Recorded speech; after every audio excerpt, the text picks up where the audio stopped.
Hello everyone, welcome back to my channel. In today's video, we are going to see the paper pattern of judiciary exam. आणि हा जो paper pattern आहे हा आपण बघतोय महाराष्ट्राच्या ज्युडिशियल सर्व्हिसेस करता आणि त्यातही जे JMFC करता एक्झाम्स होतात किंवा आपण जे सिव्हिल जज ज्युनियर डिव्हिजन और JMFC यांच्या ज्या एक्झाम्स होतात तर त्यासाठीचा जो पेपर नंबर 1 आहे तो बघूयात.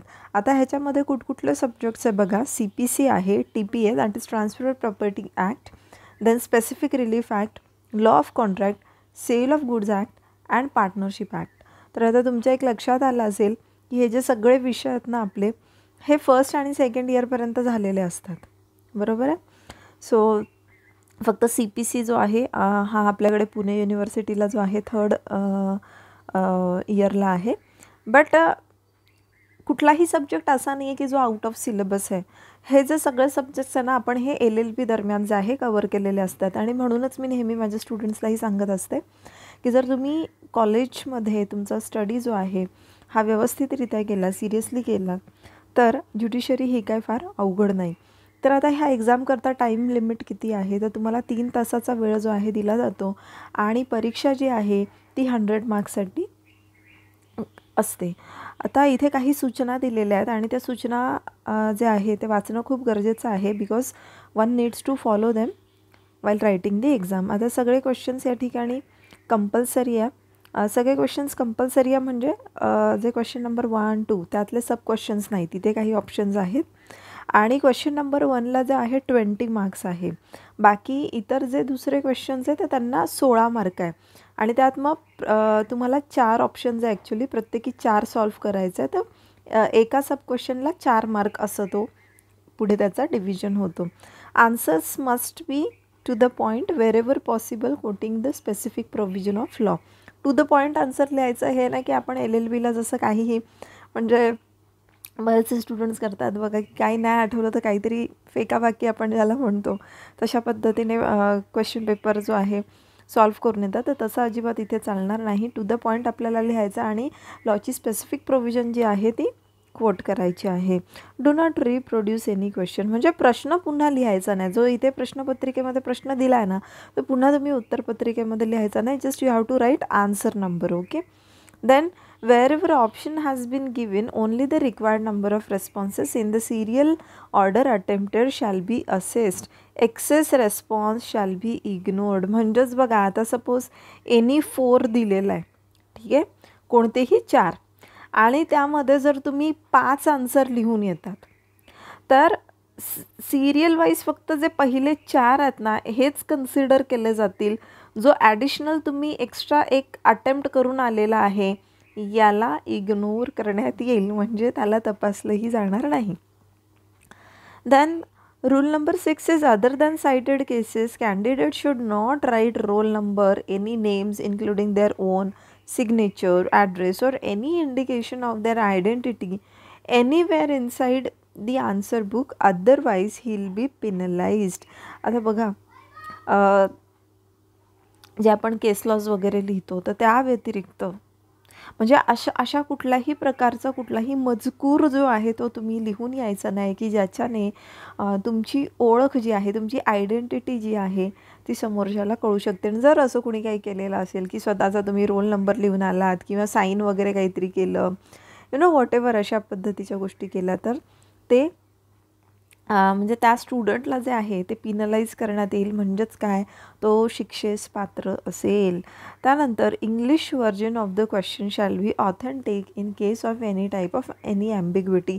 आता ही जर प्रश्नपत्रिका जर आपण पाहिली ना तर हे बघा इथे इंग्लिश आणि मराठीमध्ये सुद्धा त्याचं भाषांतर जे आहे दिलेलं आहे. कारण की ज्या वेळेला कॅन्डिडेट फॉर्म भरतो ना त्याच्याकडे ऑप्शन असतो की त्याने इंग्लिशमध्ये ती परीक्षा द्यायची आहे की मराठीमध्ये. आणि अशा वेळेला मग त्यामुळे काय ना की इंग्लिश आणि मराठी ह्या दोन्ही भाषेंमध्ये प्रश्न दिलेले आहेत. पण जर काही ॲम्बिग्विटी असेल तर त्या ॲम्बिग्विटीच्या सिच्युएशनमध्ये जे इंग्लिश व्हर्जन जे आहे तेच ऑथेंटिक कन्सिडर करण्यात येईल. Then All questions can be attempted only in one language, either in English or in Marathi as per the option given in the application form. म्हणजे तेव्हा तुम्ही ॲप्लिकेशन फॉर्म भरलेला, त्यामध्ये तुम्ही जो काही ऑप्शन निवडला होता, तुम्ही जर इंग्लिश निवडलेला असेल तर तुम्हाला उत्तर इंग्लिशमध्येच द्यावं लागेल, आणि जर तुम्ही मराठी हा ऑप्शन त्या ठिकाणी निवडलेला होता तर तुम्हाला मराठीमध्येच जे आहे उत्तरं लिहावी लागणार आहेत. त्यानंतर candidates are expected to answer all the sub questions of a question together. If sub question of a question is attempted elsewhere after leaving a few pages or after attempting another question, the latter sub question shall be overlooked. आता बघा, समजा प्रश्न क्रमांक 2 आहे, ठीक आहे, आणि ह्याच्यामध्ये 1 2 3 4 5 असे प्रश्न दिलेले आणि यापैकी कुठलेही 4 सोडवायचे. तुम्ही काय केला, 1 इथे सोडला, 1 सोडवला आहे, 2 सोडवला आहे, आणि त्यानंतर काय केलं आहे की मध्येच कुठे जागा सोडून दिली आहे किंवा मग मध्येच दुसरे कुठले आन्सर लिहिले आणि नंतर again towards the end you have return.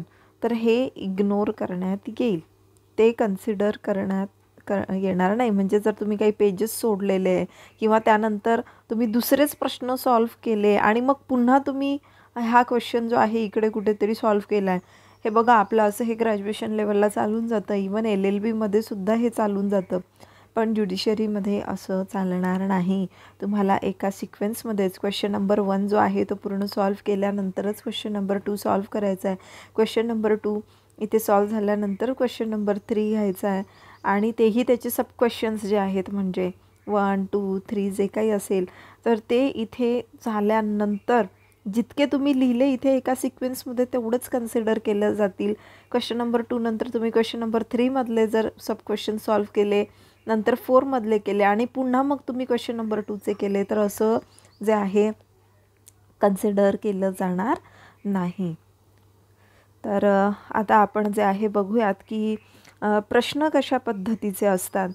हे बघा, इथे आपण आन्सर नाही डिस्कस करणार आहोत, बिकॉज आपला मोटो इथे जो आहे it is not to solve the question paper, but it is rather to understand how is the format, how is the pattern of judiciary का एक्झाम. म्हणजे त्याचे जे क्वेश्चन पेपर असतात तर त्याचं एकंदर स्वरूप कसं असतं तेच आपण बघणार आहोत. ओके, तर पहिलाच प्रश्न जो आहे तो आहे जजमेंट रायटिंगचा. ओके, आणि आत्तापर्यंत बघा आपल्या कोर्समध्ये म्हणजे पुणे युनिव्हर्सिटीचे जेवढेही स्टुडंट्स आहेत, सावित्रीबाई फुले पुणे युनिव्हर्सिटी, आपल्याकडे जजमेंट रायटिंग हा विषयच नव्हता आपल्या सिलेबसमध्ये. आता जो बदललेला सिलेबस आहे, नवीन जो पॅटर्न आहे त्याच्यामध्ये त्यांनी इन्क्लूड केला आहे. ही खरंच खूप चांगली गोष्ट केली आहे, बिकॉज त्याच्याने काय होतं की कॉलेज लेवलवरती आपली निदान एक तोंड ओळख तरी होते, जरी आपण त्याच्यात फार एक्सपर्ट नाही होत, पण ॲटलिस्ट एक विषयाची जी आहे ती तोंड ओळख होत असते. तर या पहिला इथं प्रश्न आहे तो आहे judgment writing. So the question says write a judgment on the following facts. आता इथे फॅक्ट्स दिलेले आहेत. Pay attention to the following point. Judgment must be in a proper format. एक प्रॉपर फॉर्मॅटमध्ये जजमेंट आपल्याला लिहायचं आहे. प्रॉपर इश्यूज फ्रेम करायचे आहे आणि फाइंडिंग्स रेकॉर्ड करायचे आहे. Conclude the judgment with operative order. बघा, हा ऑपरेटिव्ह पार्ट जो आहे ना, आपण आपला जो DPC विषय होता त्याच्यामध्ये हे शिकलेला आहोत, ड्राफ्टिंग, प्लेडिंग आणि कन्व्हिन्सिंगमध्ये. Both parties have adduced oral and documentary evidence. Imagine evidence and record findings. आता आपल्याला इमॅजिन करायचं आहे की त्यांनी काय एव्हिडन्स वगैरे दिलेले आहेत, ठीक आहे, आणि दोन्ही पार्टीकडनं जे आहे ओरल आणि डॉक्युमेंटरी एव्हिडन्सेस जे आहे ते दिले गेलेले आहेत. आता सिच्युएशन बघा काय दिली आहे, म्हणजे फॅक्ट्स काय दिलेले आहेत. तर प्लेंटिफ्स केस इज ॲज फॉलोज. काय म्हटलं आहे, प्लेंटिफ आहे इथे एक राम म्हणून हा प्लेंटिफ आहे, आणि त्यांनी काय 5 एकर लँड जी आहे ती परचेस केली आहे फ्रॉम डिफेंडंट नंबर 2 विभीषण ह्या तारखेला, ठीक आहे. आता डिफेंडंट नंबर 2 आहे, इथे प्लेंटिफ आहे राम आणि डिफेंडंट नंबर 2 म्हटलेलं आहे, डिफेंडंट नंबर 2 विभीषण. याचाच अर्थ कोणीतरी डिफेंडंट नंबर 1 सुद्धा आहे, ठीक आहे. आता रामने काय इथे प्लेंटिफ जो आहे राम, त्यानं 5 एकर लँड परचेस केली डिफेंडंट नंबर 2 विभीषणकडनं 1 जानेवारी 2013 अंडर रजिस्टर्ड सेल डीड, ठीक आहे, registered sale deed. He tried his level best but his name could not be entered in revenue record of suit land. त्याने खूप प्रयत्न केले पण त्याचं नाव जे आहे ना रेव्हेन्यू रेकॉर्डमध्ये जे आहे ते एंटर काय होऊ शकलेलं नाही. आता 2016मध्ये डिफेंडंट नंबर 1, बघा मी मगाशी म्हटलं डिफेंडंट नंबर 2 आहे म्हणजे ऑब्व्हियसली डिफेंडंट नंबर 1 असणारच आहे. इथे रावण आहे, ठीक आहे. Ravana entered his name in revenue record of suit land behind the back of plaintiff Ram.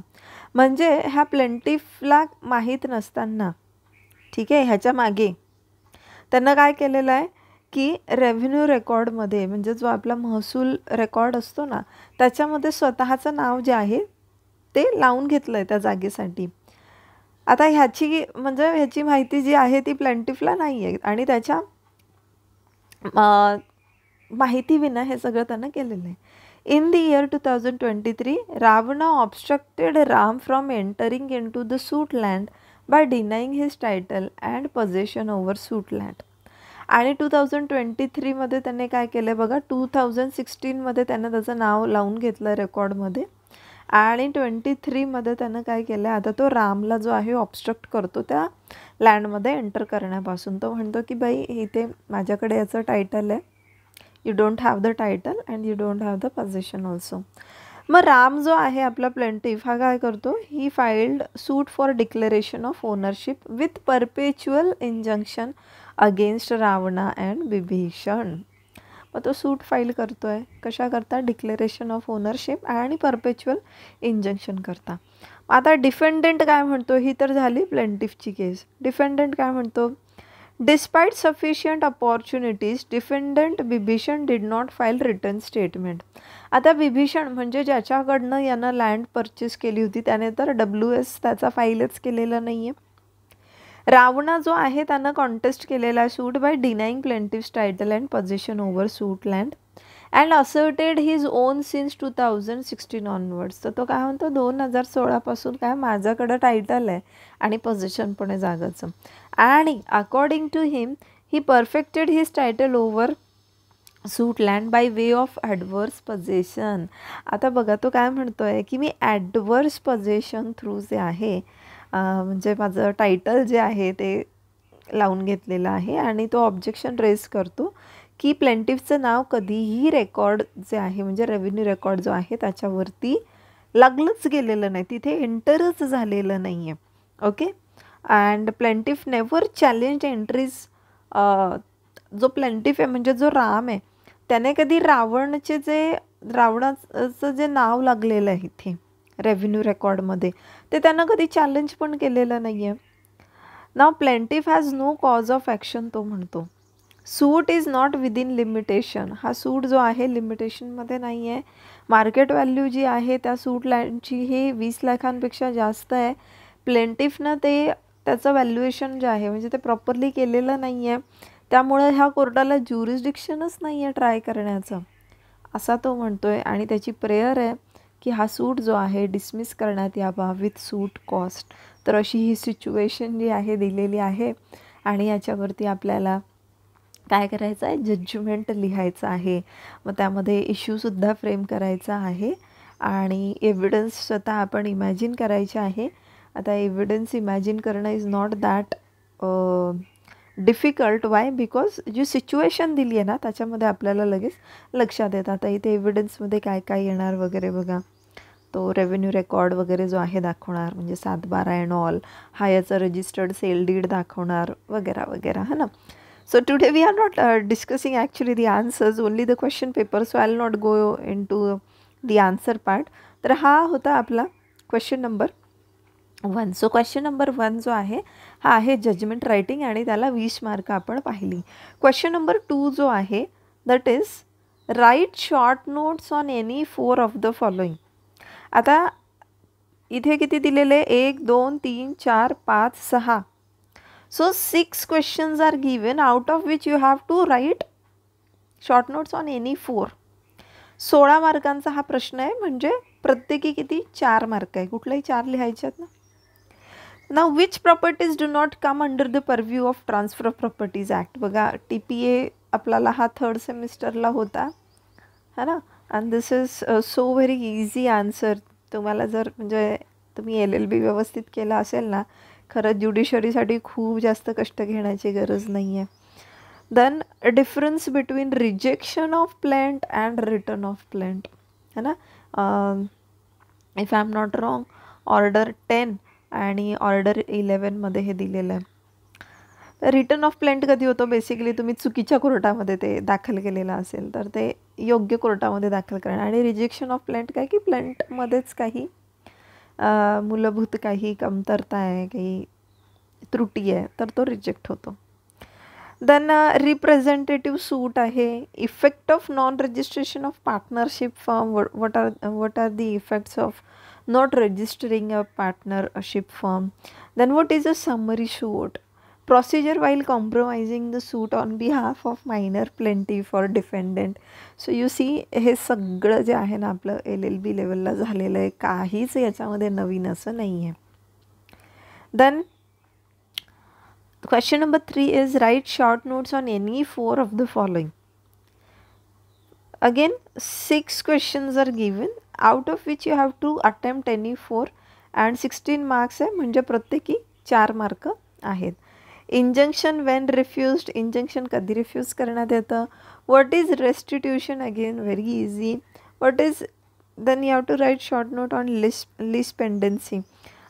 If you remember आपल्याला ना हे while we were completing our LLB course त्यावेळेससुद्धा एक्झाममध्ये लिस्ट पेंडन्सी जो आहे हा विचारला गेला होता. म्हणजे this was important from the point of view of our LLB exam also, and it is important for judiciary also. Difference between fraud and misrepresentation, again this is also very easy and we have done this in our LLB course. Transposition of party, then declaratory decrees. त्यानंतर next question is answer any 2 of the following. आता इथे 3 दिलेले, यापैकी कुठलेही 2 करायचे. 16 mark आहे, so इथे 8 मार्काचा एक क्वेश्चन आहे. सो ऑब्व्हियसली याची लेंथ जी आहे अकॉर्डिंगली आन्सरची वाढणार आहे. Difference between proper parties and necessary parties. बघा जिथे आपण जॉईंडर, नॉन जॉईंडर आणि मिस जॉईंडर CPCमध्ये वाचलेलं आहे, त्याच्यामध्येच हे प्रॉपर पार्टीज, नेसेसरी पार्टीज हा जो प्रकार आहे तिथे डील केलेला आहे. एक्सप्लेन क्वाझी कॉन्ट्रॅक्ट्स, इथे स्पेलिंग मिस्टेक झालेली आहे, एक्स्ट्रा ए झाला आहे चुकून, but it is quasi contracts. Again law of कॉन्ट्रॅक्टमध्ये we have dealt with this. Difference between vested interest and contingent interest. Then question number 5 is any 2 of the following. पुन्हा इथे 8 मार्कासाठी एक प्रश्न आहे, म्हणजे याची लेंथ जी आहे ही नक्कीच शॉर्ट नोटपेक्षा तर जास्तच असणार आहे.